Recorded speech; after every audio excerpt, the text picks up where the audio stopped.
एक पल के लिए ना जरा इस एक दृश्य पर गौर करते हैं। हाँ बिल्कुल। हाँ, एक बहुत ही विकसित देश है।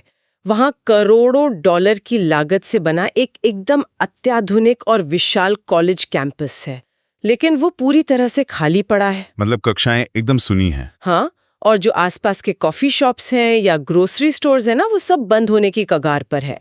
और वहाँ की जो स्थानीय अर्थव्यवस्था का पूरा ढांचा है वो चरमरा रहा है। और ये सब सिर्फ इसलिए हो रहा है क्योंकि दुनिया के दूसरे कोने से, मतलब हजारों किलोमीटर दूर बैठे जो 20-22 साल के युवा हैं, उन्होंने अचानक वहाँ आना बंद कर दिया है। सही बात है। और ये किसी हॉलीवुड फिल्म का काल्पनिक दृश्य नहीं है। बिल्कुल नहीं। ये वह वास्तविक घबराहट है जिसका सामना इस वक्त कनाडा का पूरा तंत्र कर रहा है। और आज की हमारी इस गहन चर्चा में ना, हम बिल्कुल इसी उथल-पुथल को डिकोड करने जा रहे हैं। हाँ, क्योंकि नीतियां आमतौर पर इतनी जल्दी नहीं बदलती। वही तो हमारे पास जो स्रोत और नीतियां मौजूद हैं, उनके अनुसार कैनेडियन इमिग्रेशन विभाग ने हाल ही में भारतीय छात्रों और कामगारों के लिए अहम 3 बहुत बड़े फैसले लिए हैं। और ये फैसले इस पूरी व्यवस्था को पलट कर रख देते हैं। बिल्कुल। तो आज हमारा मिशन सिर्फ इन नए नियमों को किसी लिस्ट की तरह पढ़ना नहीं है, हमें उस तंत्र को समझना है जो इन फैसलों को चला रहा है। मतलब आखिर पर्दे के पीछे ऐसा क्या टूट गया कि सरकार को अचानक अपने दरवाजे इस तरह खोलने पड़े? सही कहा। तो चलिए सबसे पहले और शायद सबसे व्यवहारिक बदलाव से इस चर्चा की शुरुआत करते हैं, जो सीधे तौर पर लेबर मार्केट यानी श्रम बाजार से जुड़ा है। लेबर मार्केट के नियमों में जो ढील दी गई है ना, वो सच में सबसे ज्यादा ध्यान खींचती है। हमारे सामने जो आंकड़े हैं, उनके मुताबिक कैनेडियन सरकार ने 6 प्रांतों के ग्रामीण इलाकों में LMI, labour market impact assessment, LMI की लिमिट को पूरी तरह खत्म कर दिया है, या अहम उसे ऐतिहासिक स्तर पर वापस ले गए हैं। और ये 6 प्रांत हैं कौन से? ये हैं British Columbia, Alberta, Manitoba, Nunavut, Nova Scotia और क्यूबेक। देखिए, इससे पहले कि हम आगे बढ़ें, हमें इस LMI के पूरे तंत्र को थोड़ा समझना होगा। बिल्कुल। क्योंकि जो लोग इस विषय को फॉलो करते हैं, वो LMI का नाम तो बार बार सुनते हैं, लेकिन इसका जो जमीनी गणित है ना, वो काफी पेचीदा है। बहुत पेचीदा है। तो एक नियोक्ता या एम्प्लॉयर के नजरिए से ये असल में कैसे काम करता है? तो देखिए, LMI असल में वो दीवार है जो सरकार ने स्थानीय कनाडाई नौकरियों को बचाने के लिए खड़ी की थी। अच्छा। प्रक्रिया कुछ इस तरह होती है कि अगर किसी कनेडियन एम्प्लॉयर को किसी विदेशी वर्कर को नौकरी देनी है, तो उसे साबित करना होगा। हाँ, उसे पहले सरकार को यह साबित करना होता है कि उसने उस नौकरी के लिए स्थानीय नागरिकों को ढूंढने की पूरी कोशिश की। मतलब विज्ञापन वगैरह दिए? विज्ञापन दिए, इंटरव्यू किए, लेकिन कोई योग्य व्यक्ति नहीं मिला।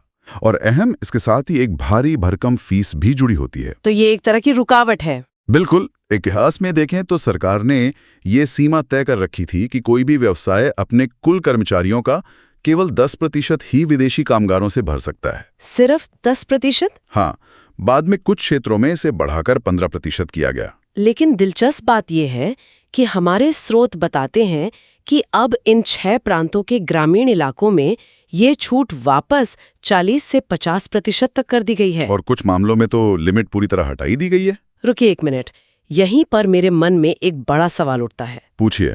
अगर सरकार किसी व्यवसाय को अपनी आधी वर्कफोर्स यानी 50% स्टाफ विदेशी कामगारों से भरने की खुली छूट दे रही है, तो क्या इससे स्थानीय स्तर पर राजनीतिक बवाल नहीं होगा? बवाल तो होना चाहिए। वही ना, लोग ये नहीं कहेंगे कि हमारी नौकरियां छीनी जा रही हैं, सरकार इतना बड़ा राजनीतिक जोखिम आखिर ले क्यों रही है? तो यही वो बिंदु है जहां हमें डेमोग्राफिक रियलिटी यानी वहां की जो वास्तविक जनसांख्यिकी स्थिति है उसे समझना होगा। मतलब वहां की आबादी की सच्चाई। बिल्कुल। देखिए, बवाल तब होता है जब नौकरी मांगने वाले स्थानीय लोग वहां मौजूद हों। ओहो, तो वहां लोग ही नहीं है। सच्चाई ये है कि कनाडा के ये जो ग्रामीण इलाके हैं ना, ये एक बहुत बड़े लेबर वॉइड या कह लें श्रम शून्यता का सामना कर रहे हैं। मतलब सब शहर चले हैं। हाँ, वहाँ की युवा पीढ़ी टोरंटो या वैंकूवर जैसे बड़े शहरों की तरफ पलायन कर चुकी है।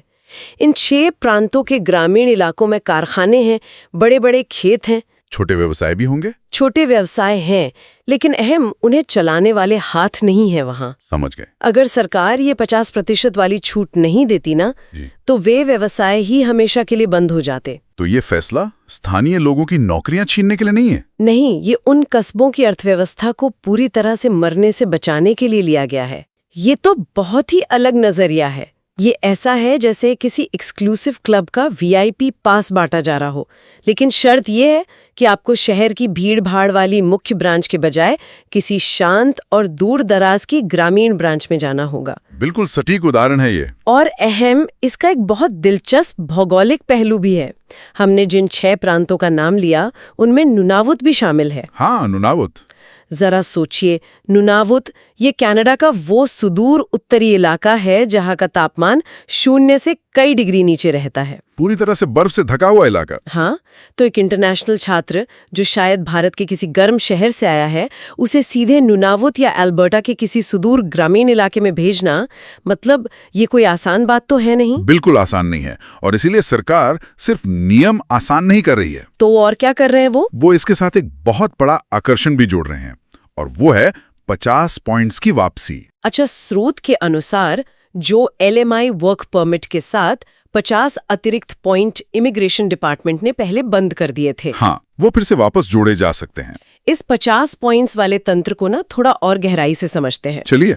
जो लोग परमानेंट रेजिडेंसी यानी PR की दौड़ में हैं, वो तो जानते हैं कि यह CRS स्कोर पर काम करता है, कॉम्प्रिहेंसिव रैंकिंग सिस्टम। हाँ, लेकिन जो लोग बाहर से इस सिस्टम को देख रहे हैं, उन्हें शायद यह 50 पॉइंट्स कोई बहुत बड़ी बात नहीं लगेगी। उन्हें लगेगा बस 50 नंबर ही तो है। वही तो, एक उम्मीदवार की जिंदगी में ये 50 पॉइंट असल में क्या मायने रखते हैं? मैं बता रहा हूँ, ये जीवन और मृत्यु जैसा अंतर पैदा करता है। सच में? बिल्कुल।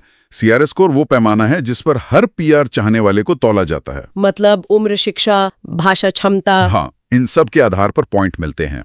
अब जब सरकार PR के लिए कट ऑफ्स जारी करती है, तो एक-एक पॉइंट के अंतर पर हजारों उम्मीदवार कतार में खड़े होते हैं। बाप रे! कई बार लोग सिर्फ एक पॉइंट से PR से चूक जाते हैं और उन्हें वापस अपने देश लौटना पड़ता है। और यहाँ सीधे 50 पॉइंट मिल रहे हैं। वही तो। ऐसे में किसी ग्रामीण इलाके में काम करने के एवज में एक मुश्त 50 पॉइंट मिलना, ये उस उम्मीदवार को हजारों लोगों की भीड़ से निकालकर सीधे लिस्ट में सबसे ऊपर पहुंचा देता है। तो ये सच में गोल्डन टिकट है? 100% गोल्डन टिकट है। तो ये बात अब पूरी तरह से साफ हो जाती है।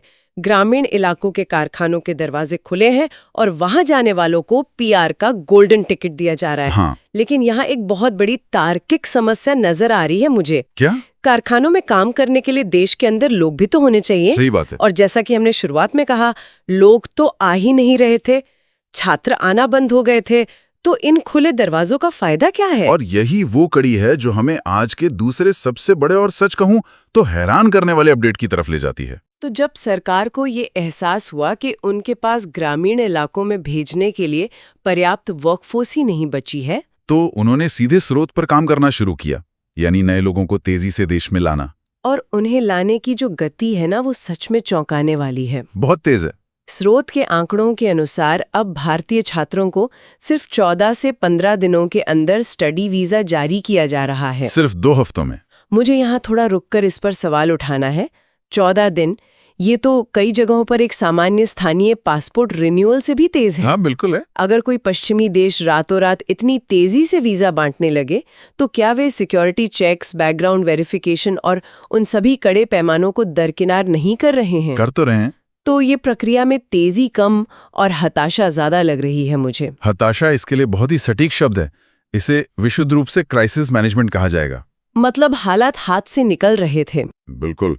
और ये हताशा सिर्फ इमिग्रेशन विभाग की नहीं है, ये हताशा वहां के एजुकेशन सेक्टर की है, कॉलेजों की। हाँ, स्रोत स्पष्ट रूप से बताता है कि जब अंतर्राष्ट्रीय छात्रों की संख्या में भारी गिरावट आई ना, तो कैनेडियन कॉलेजों को इतना भयंकर आर्थिक नुकसान हुआ कि कई कॉलेज दिवालिया होने की कगार पे पहुंच गए। और शिक्षकों की नौकरियां भी गई। हाँ, बड़े पैमाने पर शिक्षकों की छटनी होने लगी। ये बिंदु बहुत ही अहम है कि कैसे एक सिस्टम दूसरे पर पूरी तरह निर्भर है, एकदम जुड़ा हुआ है। हम एक ऐसे तंत्र को देख रहे हैं जो पूरी तरह से एक बिजनेस के सब्सक्रिप्शन मॉडल की तरह काम कर रहा है। वो कैसे? इसे इस तरह से समझते हैं, मान लीजिए कॉलेज वो फ्री ट्रायल या एंट्री गेट है जो दुनिया भर के युवाओं को इस पूरे कनाडाई इकोसिस्टम में लाते हैं। ठीक है। जब एक बार वे अंदर आ जाते हैं तो उन्हें सिस्टम में बने रहने के लिए एक प्रीमियम अपग्रेड लेना पड़ता है। और वो अपग्रेड है उन ग्रामीण इलाकों का LMI वर्क परमिट, जहां कोई स्थानीय नागरिक नहीं जाना चाहता।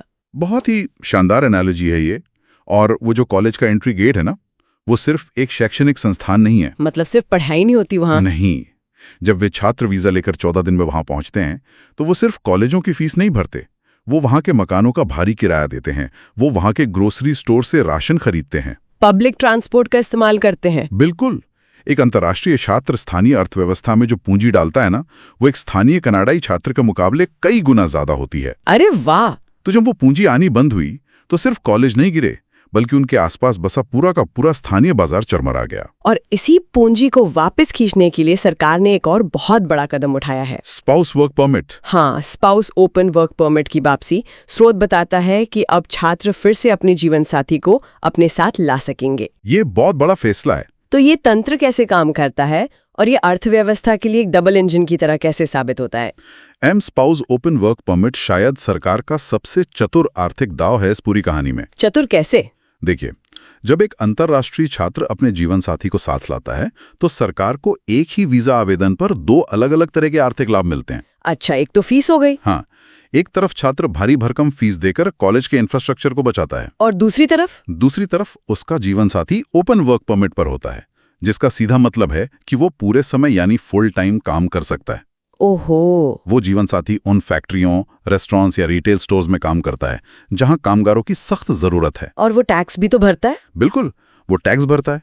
तो एक ही परिवार से शिक्षा क्षेत्र की फंडिंग भी हो रही है और लेबर मार्केट की कमी भी पूरी हो रही है। ये तो एक बहुत ही जटिल और गूंथी हुई व्यवस्था है। बहुत ही सोच समझ कर बनाई गई व्यवस्था। मतलब वीजा 14 दिन में दिया जा रहा है ताकि लोग तुरंत आएं और कॉलेजों को बचाएं। हाँ, फिर स्पाउस परमिट दिया जा रहा है ताकि श्रम बाजार को तत्काल कामगार मिले। एकदम सही। और फिर उन दोनों को 50 पॉइंट का लालच देकर उन सुदूर बर्फीले या ग्रामीण इलाकों में भेजा जा रहा है जहां कैनेडियन खुद नहीं रहना चाहते। और ये सब इसलिए संभव हो पा रहा है ना, क्योंकि इन सभी छात्रों और कामगारों की आंखों में एक ही अंतिम लक्ष्य होता है, पीआर। हाँ, कोई भी अपना घर, अपना देश छोड़कर इतनी लंबी और चुनौतीपूर्ण यात्रा सिर्फ कुछ साल किसी ग्रामीण कारखाने में काम करने के लिए तो नहीं करता। बिल्कुल नहीं। और यहीं से हम इस पूरी यात्रा के अंतिम पड़ाव यानी आज के तीसरे और सबसे महत्वपूर्ण अपडेट की तरफ बढ़ते हैं, जो है पीआर प्रोग्राम। हाँ, स्रोत के अनुसार इमिग्रेशन विभाग ने मई महीने में 33,000 टीआर यानी टेम्पररी रेजिडेंट से पीआर प्रोग्राम खोलने का ऐलान किया है। 33,000? हाँ, और इनमें से सबसे ज्यादा लाभ छात्रों को ही मिलने वाला है। यहाँ ये जो 33,000 का आंकड़ा है ना, वो बहुत महत्वपूर्ण है। क्यों? क्या ये संख्या बहुत बड़ी है? बहुत बड़ी है। आमतौर पर इमिग्रेशन ड्रॉ में कुछ हजार लोगों को ही आमंत्रित किया जाता है। अच्छा।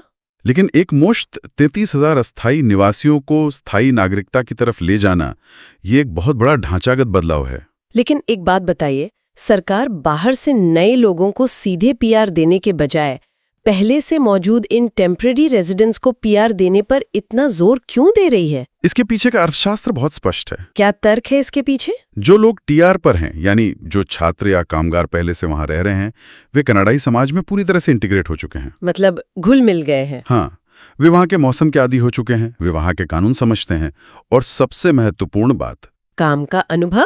बिल्कुल, उनके पास कैनेडियन कारखानों या व्यवसायों में काम करने का स्थानीय अनुभव है। तो उन्हें ट्रेनिंग नहीं देनी पड़ेगी। एकदम सही। अगर सरकार किसी व्यक्ति को सीधे दूसरे देश से पीआर देकर लाती है तो उसके सेटल होने में, नौकरी ढूंढने में सालों लग सकते हैं। और तब तक वो कोई टैक्स नहीं देगा। वही तो। लेकिन एक टीआर पहले से ही टैक्स दे रहा है। वो सरकार के लिए एकदम लो रिस्क और हाई रिवॉर्ड वाला नागरिक है। यानी ये ऐसा है कि आपने किसी को सालों तक एक कठिन इंटर्नशिप पर रखा। हाँ, ये देखा कि वो सबसे मुश्किल परिस्थितियों जैसे नूनामुत की जमा देने वाली ठंड या अल्बर्टा के दूर दराज के इलाकों में टिक सकता है या नहीं। उसका टेस्ट लिया। हाँ, और फिर जब वो खुद को साबित कर देता है तब आप उसे कंपनी का स्थायी कर्मचारी बना लेते हैं। बहुत ही बेहतरीन उदाहरण है। तो सरकार असल में अपनी जनसांख्यिकी चुनौतियों को सुलझाने के लिए एक बनी बनाई टेस्ट की हुई वर्कफोर्स को स्थायी कर रही है। ठीक यही हो रहा है। देखिए, कनाडा की आबादी बहुत तेजी से बूढ़ी हो रही है। हाँ, ये तो एक ग्लोबल ट्रेंड है पश्चिमी देशों का।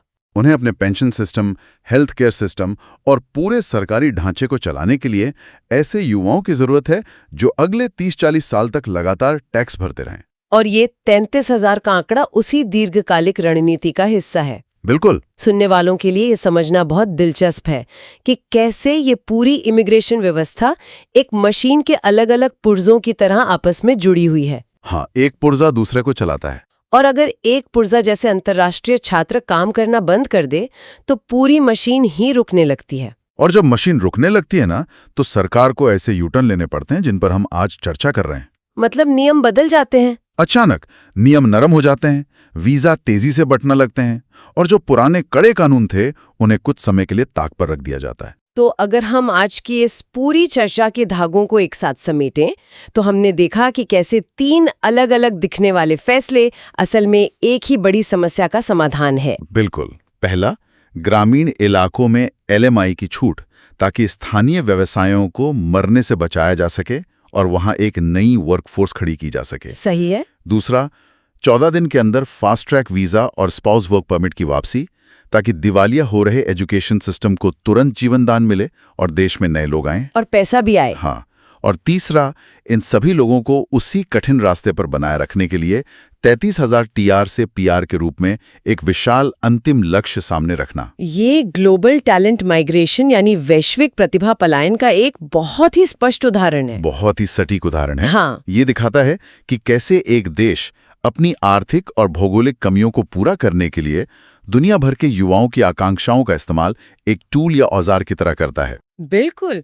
लेकिन अब पूरी गहन चर्चा के बाद ना, इन सभी आंकड़ों और नीतियों से परे मेरे दिमाग में एक ऐसा विचार उभर रहा है जो हमें एक बिल्कुल अलग दिशा में सोचने पर मजबूर करता है। अच्छा, वो विचार क्या है? हमने ये तो बहुत गहराई से समझा कि इस पूरी प्रक्रिया से कनाडा को क्या फायदा हो रहा है। हाँ, उनका तो फायदा ही फायदा है। कैसे वे अपनी बूढ़ी होती आबादी, खाली पड़े ग्रामीण इलाके और चरमराते कॉलेजों को बचा रहे हैं। लेकिन जरा उस दूसरे पक्ष के बारे में सोचिए। कौन सा पक्ष?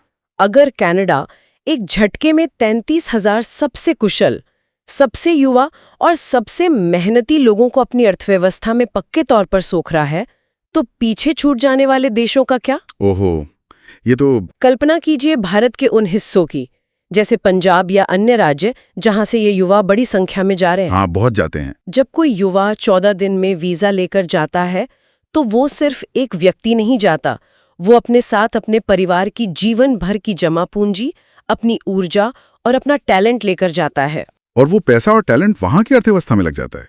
वही तो। क्या ये संभव नहीं है कि कनाडा के ग्रामीण इलाकों और वहां के कस्बों को आबाद करने की इस पूरी प्रक्रिया में हम अनजाने में अपने ही कस्बों, अपने ही स्थानीय टैलेंट पूल और अपनी खुद की अर्थव्यवस्था को अंदर से खाली करते जा रहे हैं? ये एक बहुत ही गंभीर और सोचने वाली बात है कि एक देश का विकास क्या दूसरे देश के ब्रेन ड्रेन की नींव पर खड़ा होगा है? बिल्कुल। हम कनाडा की नीतियों में आए इस यू टर्न को उनकी एक बड़ी सफलता या क्राइसिस मैनेजमेंट के तौर पर देख सकते हैं, लेकिन जो स्रोत देश हैं उनके लिए ये एक बहुत बड़ा सवालिया निशान है। सही बात है। क्या ग्लोबल इमिग्रेशन का ये ढांचा अंततः केवल उन्हीं देशों को फायदा पहुंचाता है जो डिग्रियां और PR का टिकट बेचने की ताकत रखते हैं? बहुत ही गहरा सवाल है ये। इस सवाल का जवाब आसान नहीं है, लेकिन ये वैश्विक शिक्षा और टैलेंट माइग्रेशन के उस सच को जरूर उजागर करता है